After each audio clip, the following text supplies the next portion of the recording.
Hello,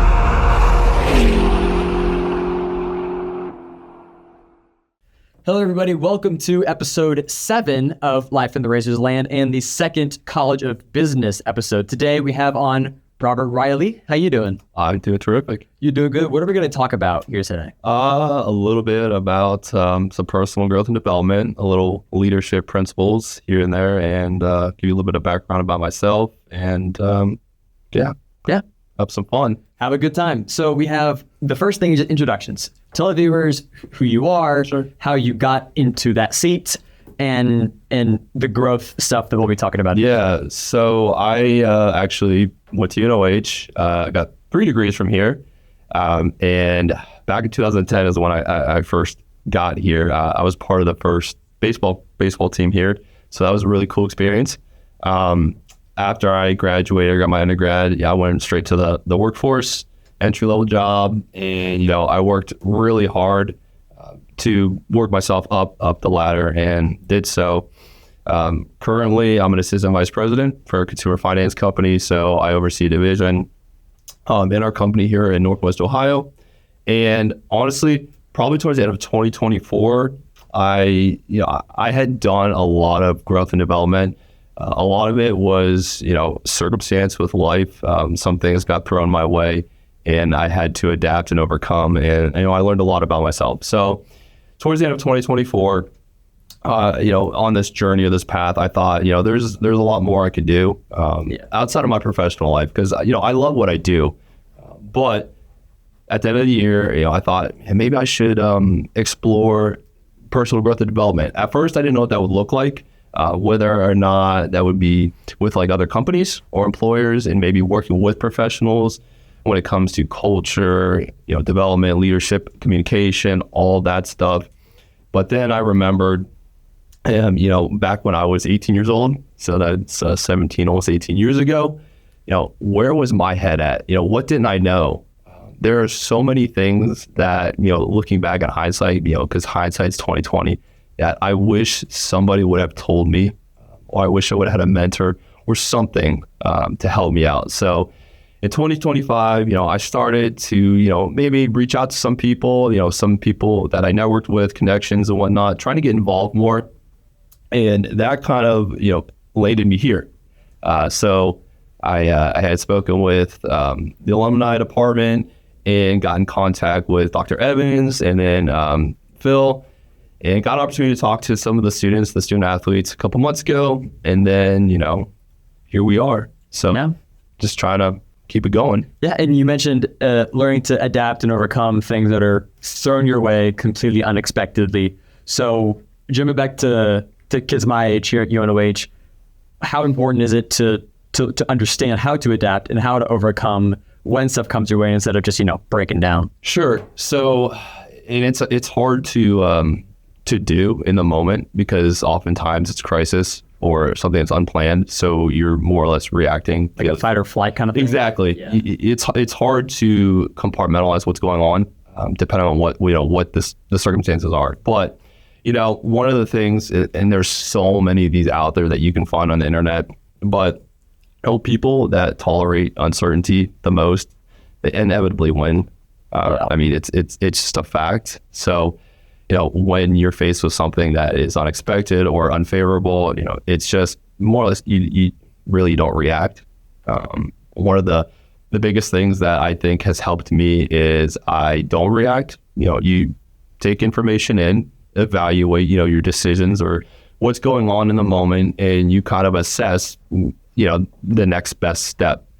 And oftentimes, if you are in that framework or that frame of mind, you can make clearer and better decisions and kind of know what to do from there. Right. And it's not reacting emotionally in the moment, right? It's stepping back and understanding it. Absolutely. And that'll obviously play out well in your professional life too. For sure. And one thing that I was always taught is like when I was wee bitty kid in like elementary school, middle school, like if someone's getting on you, or if someone is doing something, then not giving them the reaction they want to see is a good way to get them kind of off your back. Absolutely. So I think like taking what's just happened, realizing, oh God, this is not good, but then thinking about it and processing it logically instead of just, oof. Yeah, and then one more thing I would love to add to that is it's such a simple a phrase that I heard Tom Hanks say one time, is that this too shall pass. This too shall pass. Yeah. Okay. If everything is going wrong, life's miserable, my job sucks, this or that, it'll pass. It'll pass. If everything's going well, you got the promotion, life's great, it's going to pass too. So yeah, not getting hung up on the lows and the highs. Yeah. I mean, that's good though. I mean, like understanding, like there will be a brighter side at some point in time. It'll be hard to see as of now, but it will be there eventually. And one of the things we have on here is what was UNOH like in the 2010s? Was that what it was? Yeah. 2000s? 2010. Is that when you graduated? I graduated 2013. I arrived on campus 2010. Okay. I transferred in 2010. UNOH then was really a shell of what it is now. Okay. Back then we had the new baseball field, we had the classrooms that we have now. But if you look at what things are like today, the university has adapted and evolved in such an incredible way. I mean, you've got the indoor athletic complex, you've got the soccer teams, you've got the student commons, that huge building that was not there. You've got all these renovated dorms for the athletes and other students. It's crazy how much better or how they've adapted with the times. So well, I think we've definitely emphasized on the sports. Definitely, like I think you said the baseball field was just fresh. And what did we have a soccer field? The soccer field was there when I was a part of the university. I don't know when the first the inaugural season was, but that was brand new too. So the same with softball. That was brand new too. Okay, and that whole entire area over there, that entry. Yeah, I mean that's really cool. And you say like doing a sport, doing a club, getting involved is something that we have here on the sheet. So yeah, how involved were you on campus? Yeah, so I'm glad that's part of the topic. So being a part of the baseball team, you've got 70 plus people that you're with, so you have a real strong sense of community. Yeah. For other students who might not be athletes or not going to school for athletics, there and correct me if I'm wrong, but I saw 20 or more like clubs or groups that I think I remember we did count, it was like 17. So close to that. So the point being, even if you're not an athlete, there's ways to get involved, to have that sense of community. And I think why that's so important for your success as an individual is, it's not only academics, because you've got others that are in it with you, friendships, new people that you're meeting. It'll help you develop soft skills that are going to carry you into your professional life. And, just having that sense of purpose or fulfillment with other people is just, there's studies out there, there's research that proves how that affects longevity in life too. So, being in the baseball program, that's how I was involved, and that was like a 6-day-a-week job. So yeah, I believe it. Was there motorsports at that time at school? There was. Yeah. There was. I have to believe there was in agriculture, all that stuff on the other side. I don't know much about that, but yeah. You're good. But I mean, what I do know is, because I'm here for motorsports marketing, so I'm more on the business side, but what I do know is there's like drift club, autocross, off-road, rally, over the wall.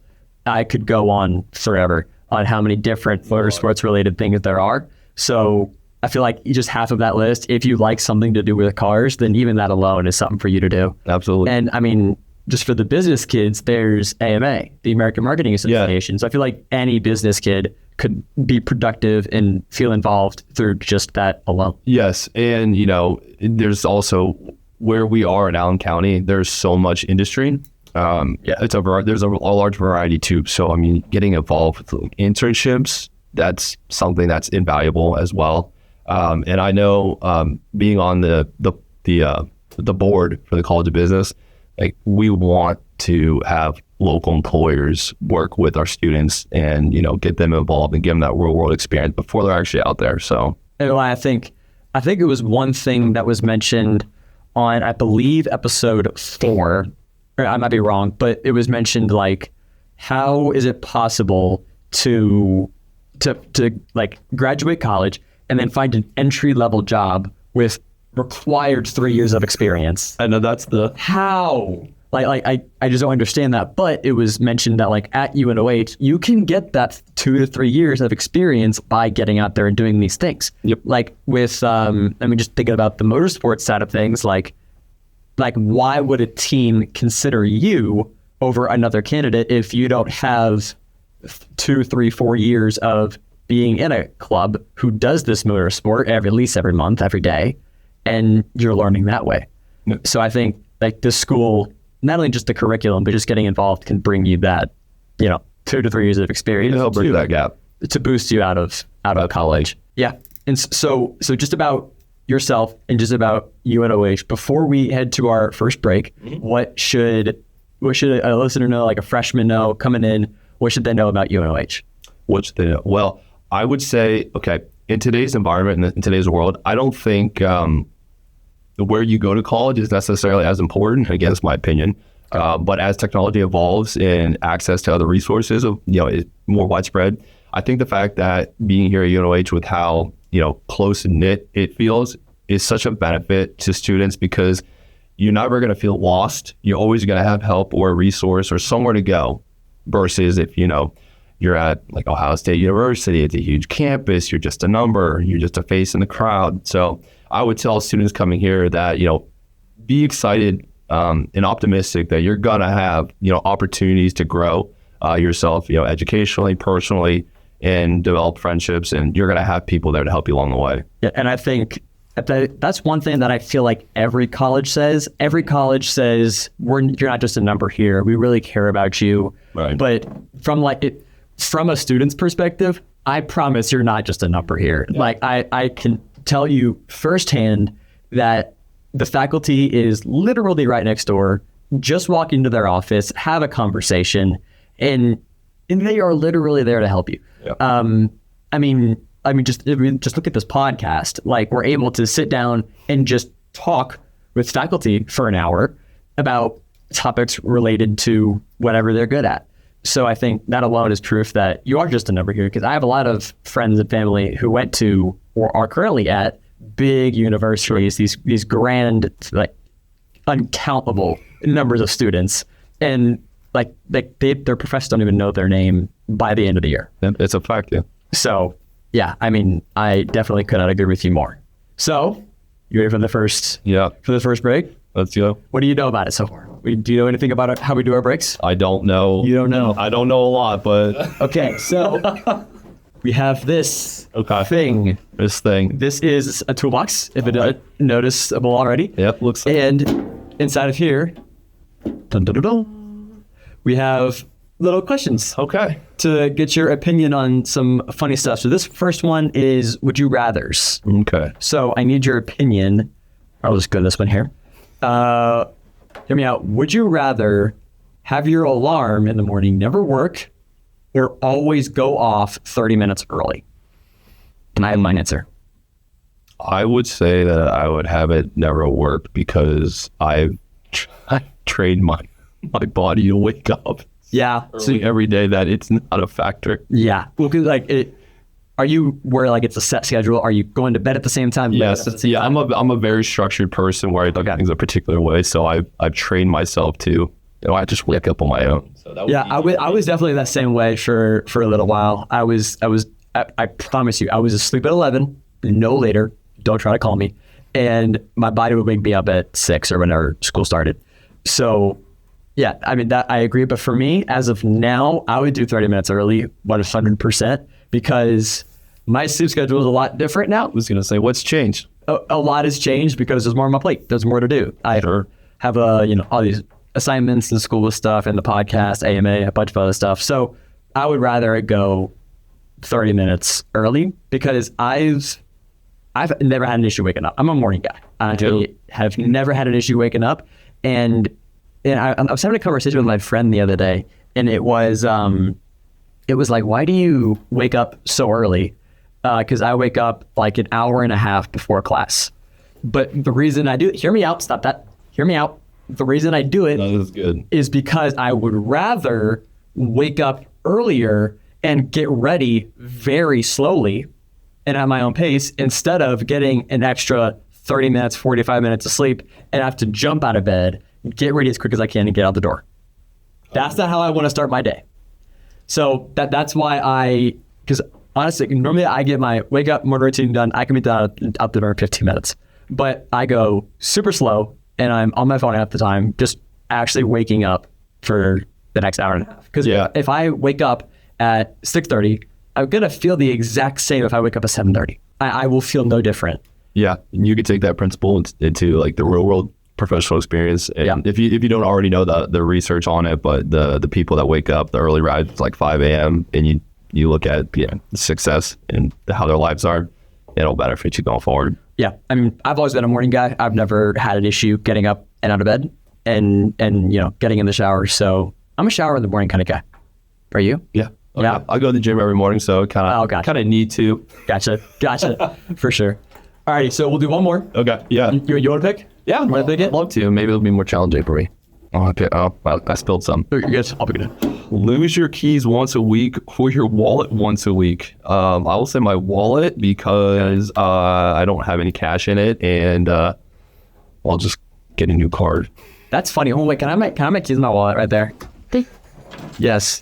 So on both of my keys and my wallet, air tags. There you go. So I'm never losing these things. It's built in to the wallet here, and then it's like a little chip on thing here. And also to make that question easier, I think my phone is a digital wallet too. So I don't even take my wallet with me half the time. Really? Well, because the only reason I always take my wallet with me is I need my ID on me. I need my ID. And that's kind of the only reason why I always have my wallet on me, because I can pay for things with my phone, right? Yeah. And I don't need the business cards on my wallet. So if it wasn't for my ID, I probably wouldn't have it. But what do you think about the phone cases that are wallets though? Have you seen that? Yeah. It was like the back of the phone case is a wallet. What do you think about that? No opinion. I mean, I think it's all right if, everyone has their phone on them all the time. So, I mean, sure. So the one thing that I had, because I thought about getting that for a little while, but then my family made a good point and they said that is way too much valuable resource in one area. Because I always lose my phone. Like I will lose it in my bed, in my nightstand, in my car. And so I'm always trying to find my phone pretty much. So the fact that my ID, my credit card, my business cards would all be in that same spot, that's too much value. So instead of losing, you'd rather just lose one thing at a time versus all of it at the same time. It just slowly just trickles away. Just a card over there. I guess you got to know yourself. I do. Yes. Alrighty. So that was our first break. So we'll have two more coming up a little bit later. But here we have metaphors mentioned in presentations you've given in the past. Yeah. So before we get into the specifics of what they all are, what are these presentations you've given them and why have you given them? So they essentially touch on either things that will help you personally grow and develop or professionally grow and develop. Okay. And that can be, whether it's friendships, relationships, all the way up to thinking like, a senior level executive and how you communicate to them. It's pretty much everything in between. And it's incredibly important because, as a 18 to 21, 22-year-old, all this is probably foreign and you don't have experience with it. So I think it's incredibly important to try to be, again, stuff I didn't know anything about that I wish I would have known a sliver about. So you're hoping that sliver of knowledge you want these students to understand. If what we're talking about coming up and you don't know about it already, I mean, you don't know who I am. Do I have any credibility? But trust me, what I'm saying is legitimate. Yeah. That's good. And I mean, I think understanding what we're about to go into can help you build some building blocks to get better and be a better leader. And so understanding how to be a good leader, have the mindset of what you said, like a CEO, and understand that level of thinking. Yeah, and yourself. So I will give you the floor. So what is it on our list here? Yeah, so the first thing that we've got here is called the Johari window. The name comes from the two gentlemen that put it together originally. If you think of a pane of glass, you've got the four quadrants. Yeah. You've got what's known to others and what's known to yourself. That might be, I love going to the gym. Everyone knows that about me. I know it about myself. So let's know to yourself and others. Then you've got what is known to myself and no one else. So that could be maybe something that gives me anxiety or something that I know I need to work on, or an insecurity. So you don't know about it. It's something I keep close to my chest. Okay. Then you've got the quadrant where it's unknown to yourself and others. So this might be a talent you might potentially have that you're unaware of yet. And, for me, I think that I could say like talking to people, maybe in a public setting or speaking to a larger group, that might be something I didn't know I could do because I was always introverted, stage fright, all that stuff. So I could say maybe that was something that I got from that. So that's what that is. And then you've got your blind spot. So the blind spot is what you or everyone else knows about me, but I might not know. And that's just because in our everyday life, we are in a tunnel. We have blinders on sometimes. We don't even realize some of our blind spots. So the goal is to obviously make the blind spot smaller and then the open area bigger. And in order to reduce the blind spot, you have to seek feedback. And by doing that, I challenge myself in a professional setting. I get feedback from my managers at least once a month. And I seek feedback from everyone that I come in contact with and I work with.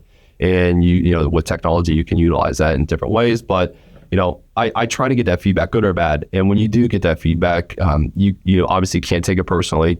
Any feedback is good feedback. But as you seek feedback and you take that constructively, you can obviously work on your blind spots. Yeah. And so one thing that I read down is about the blind spots. Mm-hmm. So one thing that you don't know about yourself, but other people can see that. Mm-hmm. So what is something that someone can do to see something like that from the other person's eyes? Yeah. So I think the important thing is, as the person that's seeking feedback, you have to basically like, hey, I want your feedback here, good or bad. Because when you do that way, they'll give you a candid response and a transparent response versus telling you what you want to hear. Right. So I think the responsibility is on you to frame it that way. And they will give you like, hey, Braden, I think that, sometimes you can be, a little bit overbearing and, you might micromanage here or there. And I don't think you realize, I think your intentions are pure, but, it's just something I've observed. Okay. Something like that. Got it.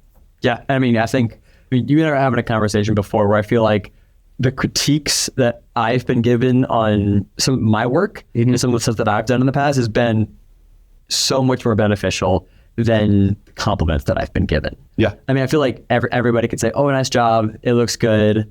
I'm proud of you. Things like that. But then when someone watches something and says, I like the work, but I see something right here. Can you would it be possible to change this? Or here's an idea. What about if we did this better? Then I'm like, that's actually a good point. I didn't think about that. Thank you for that. And then I make the change and now the content is better. That's where growth happens. So I have always preferred just give it to me blunt. Tell me what I got to do better, what I got to do differently, and how I go from there. Problem is, a lot of people at your age don't have that ability to take it bluntly. To take it, to take it bluntly. Yeah, I don't know. That's the personal thing. I've always been able to. Right, and we talked about a little bit about yourself and your upbringing, and why you are the way you are, which is phenomenal. But it's hard for them to take feedback. Yeah, just taking feedback isn't easy. So, even if it's positive. Yeah, yeah, exactly. People sometimes get awkward, I don't know what to do. How do I say thank you? Exactly. Without being weird. Yeah. Alrighty, what do we have next on the list? So swallow the frog. This is something that I was very intentional about early on in my career. So basically, you find things that your boss hates to do, and you can apply this in a professional or personal setting or educational setting too. But what your boss hates doing, do it for them, or do something or find something, make it more efficient for them, and make their life easier. Mm-hmm. If you can do that, it creates value for you. You're looked at in a different light. Obviously, that gives you visibility, which we'll talk about a little bit later. It's all positives, all positive return on investment for you and your career. Basically, you're doing things that they don't want to do. Just to get on their good side, right? Especially, get on their good side, but show them that, hey, this person's of value. They're a high potential person too. Where did it come from? It's kind of a unique name. Yeah. So, I have a laundry list of people that I have looked up to for, guidance, that I listen to, read about, and it came from one of those folks, career accelerators, if you will. Yeah. Alrighty. I'd be more happy to share details about these folks too. Sure. And then what do we have next here? So test drive your career. The easiest way to put this is, you're not going to buy a brand new car without test driving it. So why would you just take a career for what it is and just go with it? Unfortunately, a lot of people do that. But the point here is, you're never too old to reinvent yourself. And I would highly encourage you, again, because of the platform, being a younger person, to test drive a couple of different careers or different fields or employers, whatever it might be. I can say that coming out of UNOH, when I got my undergrad degree, I had no clue what I wanted to do with my life. And I'm being 100% authentic there.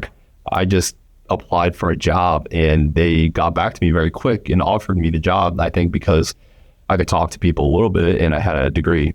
So I kind of stumbled into that. And then from there, the rest is history. But, sometimes you have to test things out until you find your niche. And you're never too old to reinvent yourself. If you've ever listened to motivational people in their 30s or 40s completely reinvent their entire careers. So you're never too old to do that. Yeah. I mean, and one thing that I definitely experienced last year was people my age turning 18, graduating high school, and still not knowing what exactly they wanted to do with their career. Mm-hmm. But it felt like we were all so forced to, like, you had very few options. You had go to college, go straight into the workforce, or you're a bum. Yeah. Those are your three options. Forced is a good word too. And that was kind of the three choice that everybody had to choose, but it's okay to not know what you want exactly when you turn 18. Isn't that such an anxiety? Yeah, incredibly. I mean, for me personally, I'm very lucky to find something that I love so passionately at such a young age. So fortunately for me, I didn't experience that level of anxiety that I know a lot of my peers did. Yeah.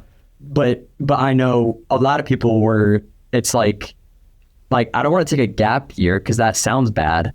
But then I also don't want to go hundreds of thousands in debt for something I don't like. Exactly. And I think a lot of them just end up going to work and end up figuring out what they want to do later. Yeah. Or they just stay and they just aren't happy. Or sometimes they just piggyback off their parents if the parents offer it. I mean, I wish I was that lucky, but hey. I wasn't. My family has always been like a very you will be independent. Yeah. Do not depend on us. And when you turn 18, it's all you. Absolutely. Like it is my job as a parent to raise you to the point where when you turn 18 and you are an adult, you can actually go and be that adult without me holding your hand anymore. Absolutely. So, yeah. So luckily for me, I didn't have that level of anxiety, but I definitely agree with you where you can change halfway through your life. Mm-hmm. I don't know why I just thought about this, but Robert Downey Jr., Iron Man. Yep. Before he started filming and acting, wasn't he like a junkie? Yeah. Arrested all the time. Something like that. I don't know details, but yes. It's but then he turned his life around. It's one of the greatest comeback stories. Yeah. So I mean, that alone, there's proof all out there. It's all out there. Yeah. Yeah. Alrighty. I like that one a lot though. Yeah. So then you've got Zone of Genius. So this goes directly with kind of what we were just talking about. So Zone of Genius, you can think of it as a plane of glass too. 4 different parts to it. So the zone of neutrality, you might have high passion, but you're not very competent at it. Then you've got the zone of incompetence where you're not good at it and you don't care about it at all. Mm-hmm. The zone of excellence is usually where most adults end up. It's something that they're competent in highly, but they don't have the passion for it. So, I got into the job. It pays the bills. It's all right. And I stick here for my entire career. That's the zone of excellence. That's unfortunately where most of us end up. Yeah. Ideally, you'd want to go into your zone of genius. Highly competent, high passion. I would say right now I'm doing that. I love my job. I love my profession. And I love doing this as well. Yeah. I would say I found my zone of genius. It's that mix of interests and passions and competency. Yeah. I mean, that's great to hear that you did find that point in that thing that you wanted to do. It took me, I would say the last 5 years was a lot of my own work. So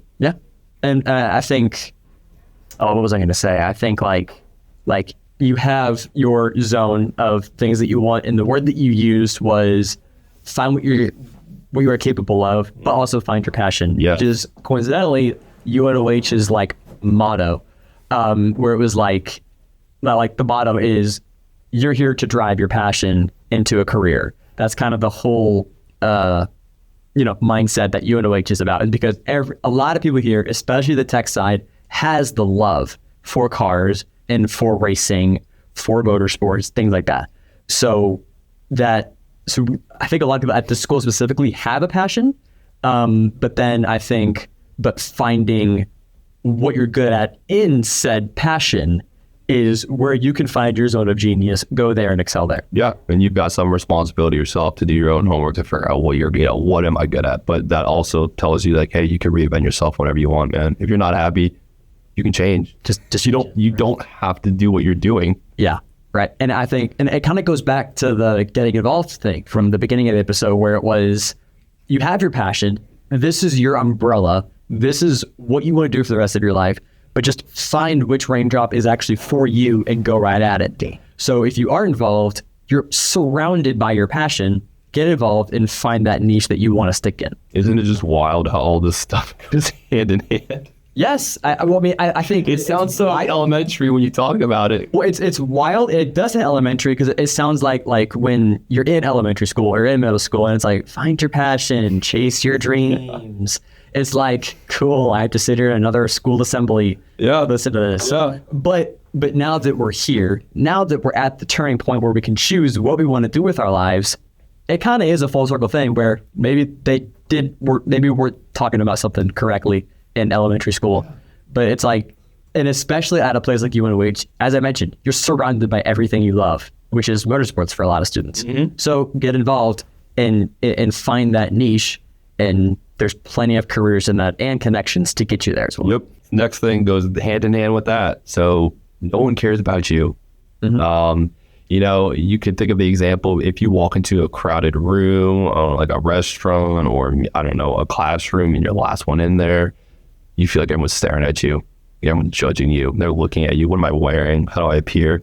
You know what I'm talking about? Oh, I do. Truth is, everybody's consumed about what you're thinking about them. They don't care about you. You're just, you exist in the sphere. So I promise you, they have 1,000 other things in that second they would rather care about than watching what kind of shirt you wear. Exactly. But that's what we think about, is what people care about, us. But the truth is, nobody cares. They're more worried about themselves, which should be a liberating thing, is that nobody cares about you.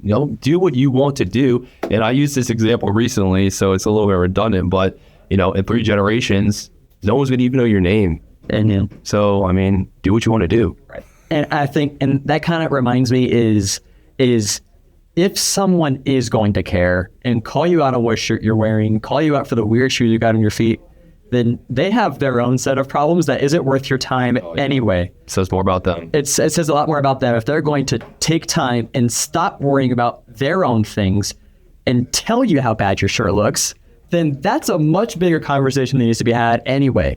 So you shouldn't let that get to you. And I'm kind of on the same boat, where I remember one day I was dropping my sister off at school, and she was walking in the front door and she tripped.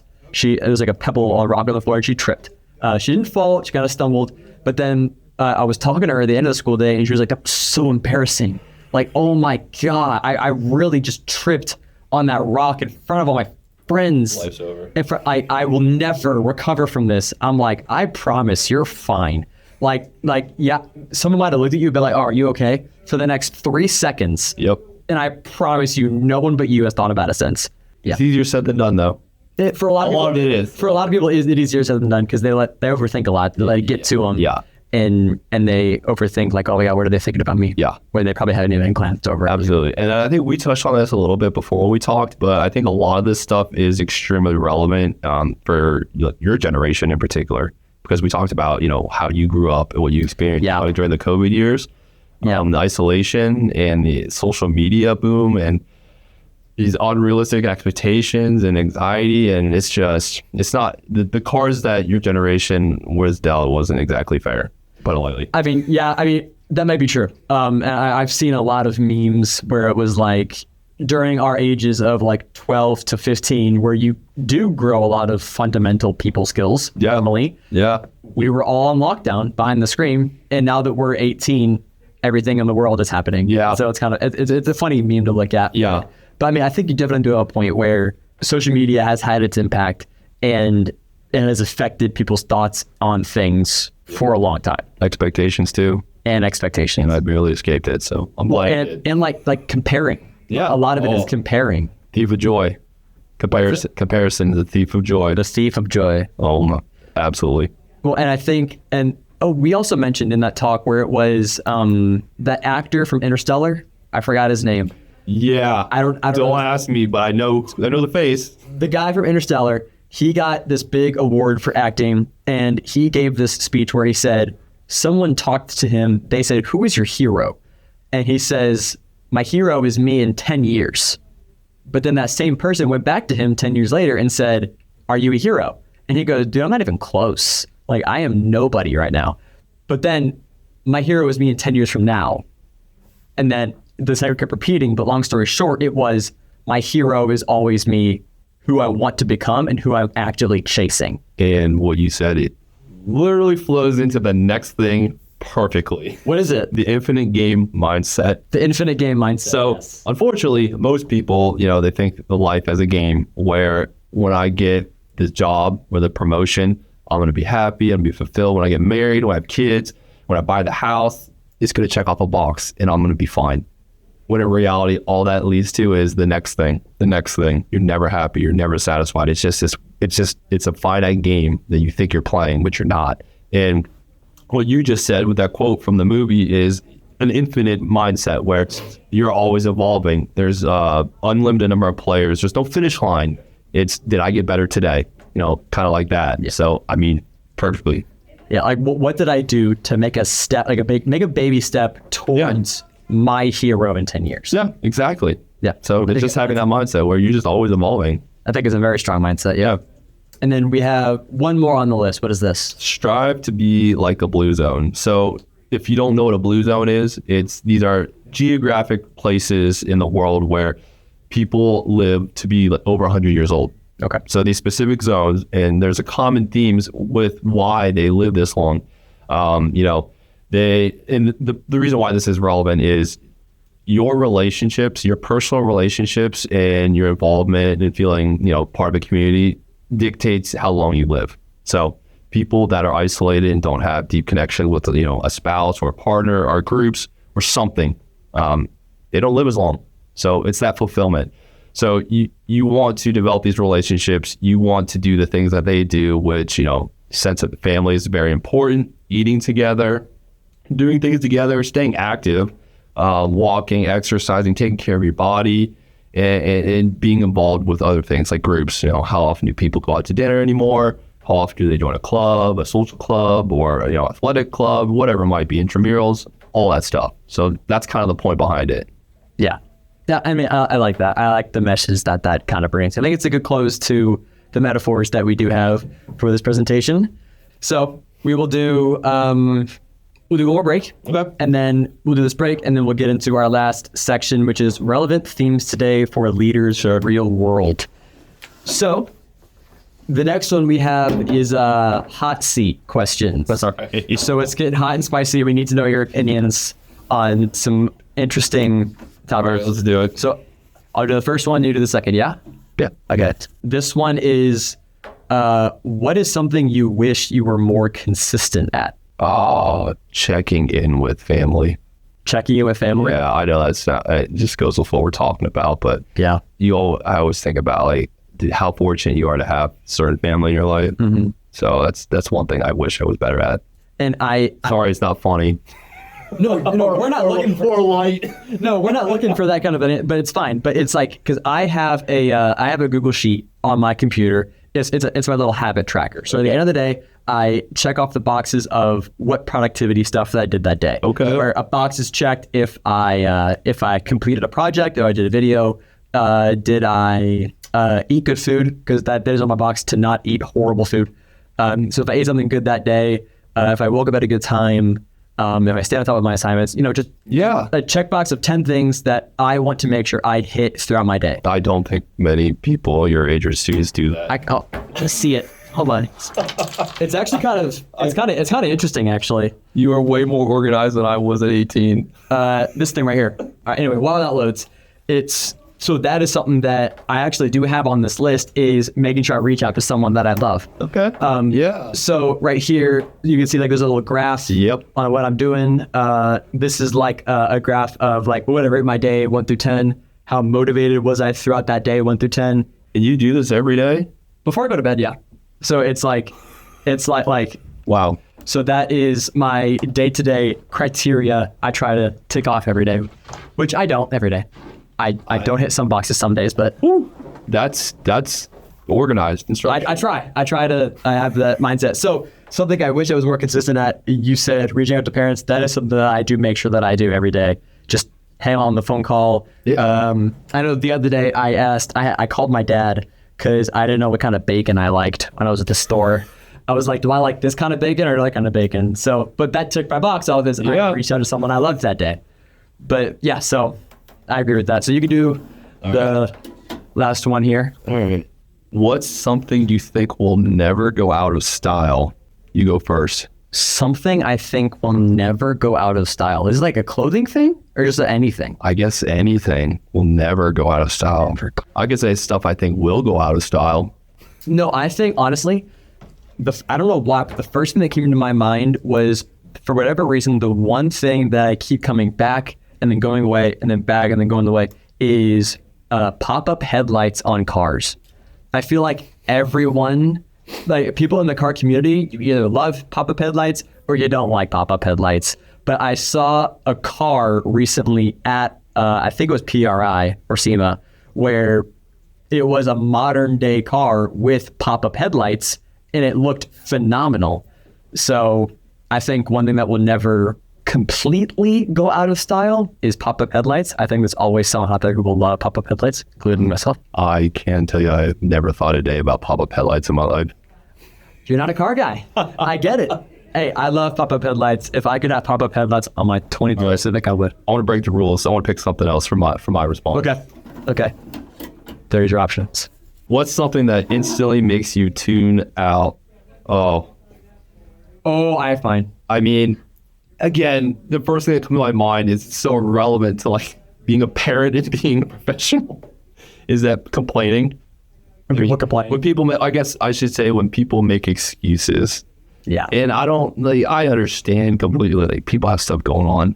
I've experienced a lot. I've dealt with a lot personally in the last couple of years. So when I start hearing excuses from people, I'm thinking, okay, is it really that bad? Thanks for the trauma bragging, but yeah, appreciate you.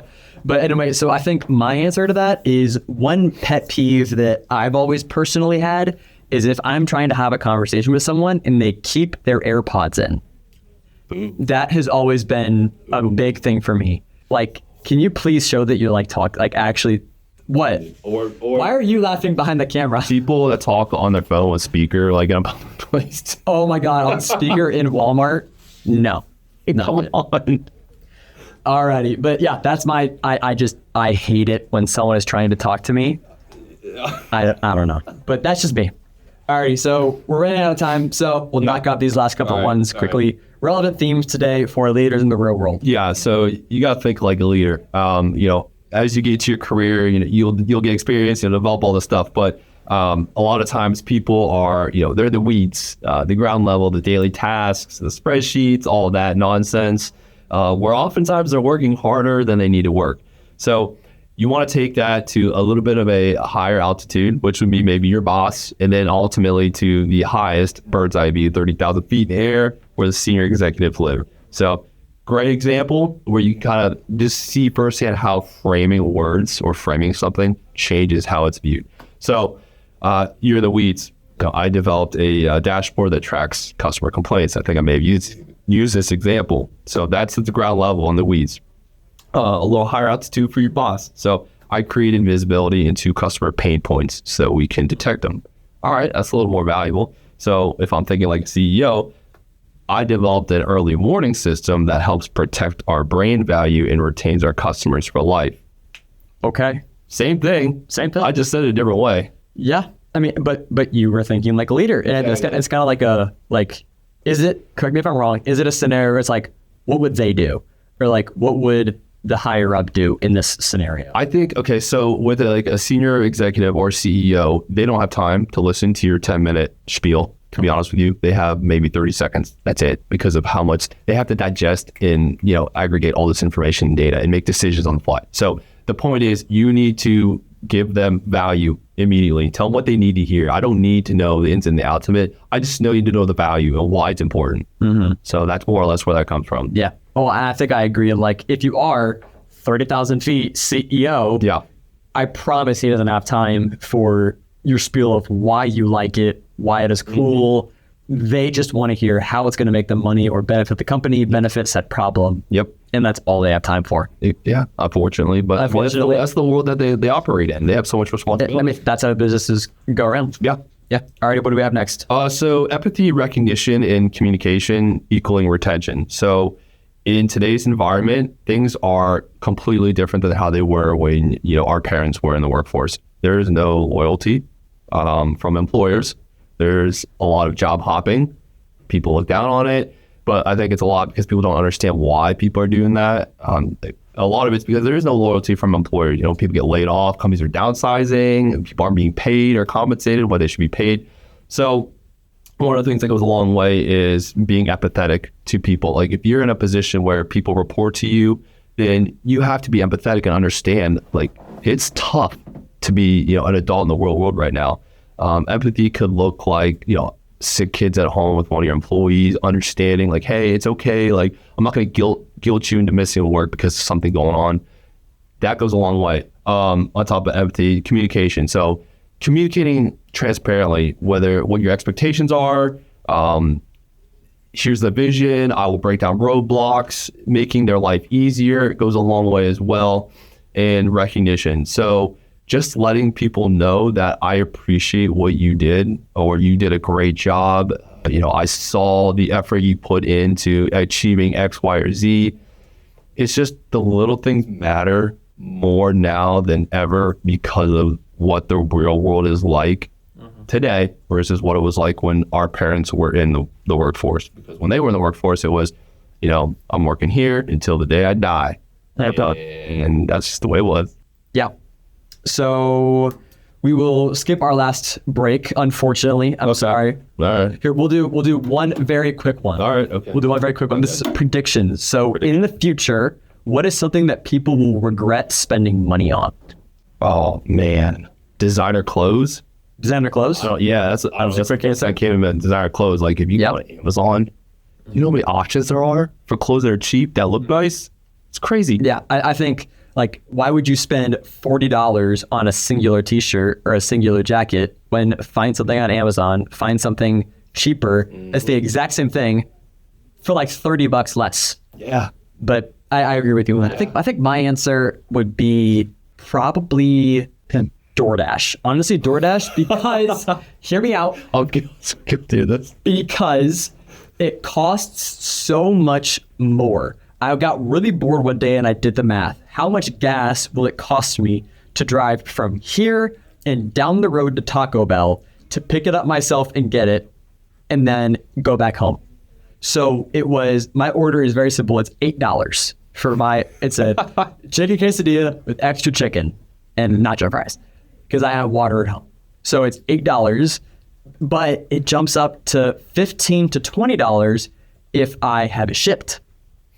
No, I promise you the gas that I'm spending to get there and the time that I'm spending is much more of a better option than spending $20 to get it to me. The logic is all there, but when I was sitting on the couch and it's cold out, no, man, I keep it. At that point, I just won't buy it. At that point, I'm like, hey, you know what? I'll make a peanut butter and jelly sandwich. I think, again, maybe you're just ahead of your years, maybe.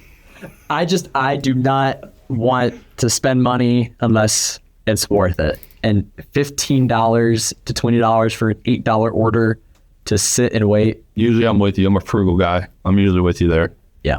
Yeah. But Alrighty, so we'll make these closing remarks very short. So as we mentioned, the reason for this podcast, for me personally, and the reason why I ask the question I'm about to ask is to have the parents and incoming freshmen have a better idea of what the school is about. But to help a parent and the student coming in answer the question of what is UNOH like and what has your experience been to help you understand everything we talked about today.